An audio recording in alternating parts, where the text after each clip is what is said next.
Good morning, नमस्कार, आदाब, सत श्री अकाल दोस्तों। एक बार फिर आपका अपना प्रिय डॉक्टर आदि कश्यप मुंबईचा माणूस आपके लिए लेकर आया आपका मनपसंद program positive karma. Positive karma में आज एक कहानी है चतुर लोमड़ी और मूर्ख कौवा। एपिसोड नंबर है 1720। रविवार का दिन है दोस्तों। आज आपका ज्यादा समय नहीं लूंगा। संक्षिप्त कहानी है और संक्षिप्त कहानी को शुरुआत करता हूं मैं कुछ इस प्रकार। एक बार की बात है कि हरे भरे जंगल में एक चतुर लोमड़ी और एक मूर्ख कौवा रहा करता था।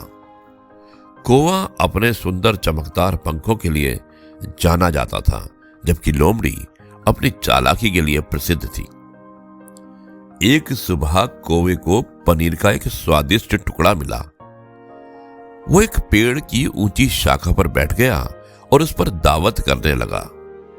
जैसे ही उसने खाया, वो खुद पर गर्व महसूस किए बिना नहीं रह सका। उधर से गुजर रही लोमड़ी की नजर पनीर को मुंह में दबाए हुए कौवे पर पड़ी। उसके मन में कौवे को धोखा देकर अपने लिए पनीर चुराने का विचार आया।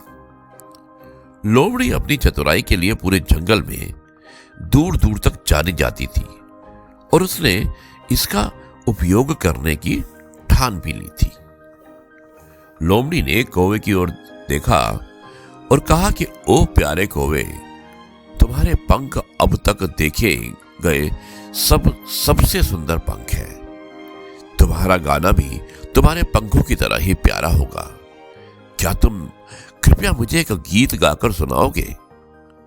लोमड़ी की बातों में खुश होकर कौवा अपना गाना सुनाने के लिए बहुत उत्सुक हो गया और उसने तुरंत अपनी चोंच खोली और जोर जोर से चिल्लाया, काऊ काऊ, और उसकी चोंच से तुरंत पनीर छूटकर जमीन पर गिर गया।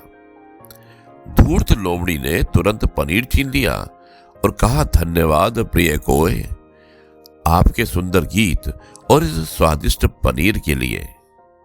कौवा निराशा से देखता रहा और लोमड़ी उसकी बेशकीमती पनीर के टुकड़े को लेकर चली गई।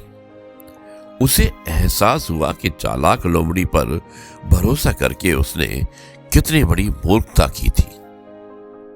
दोस्तों, चापलूसी करने वालों से हमेशा सावधान रहना चाहिए और अहंकार और घमंड को कभी भी अपने फैसले पर हावी नहीं होने देना चाहिए।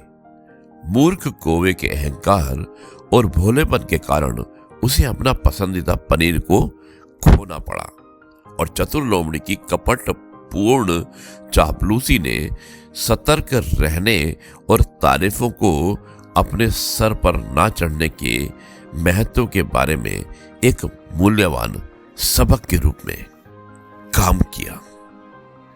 दोस्तों, ये थी कहानी चतुर लोमड़ी और मूर्ख कौवा।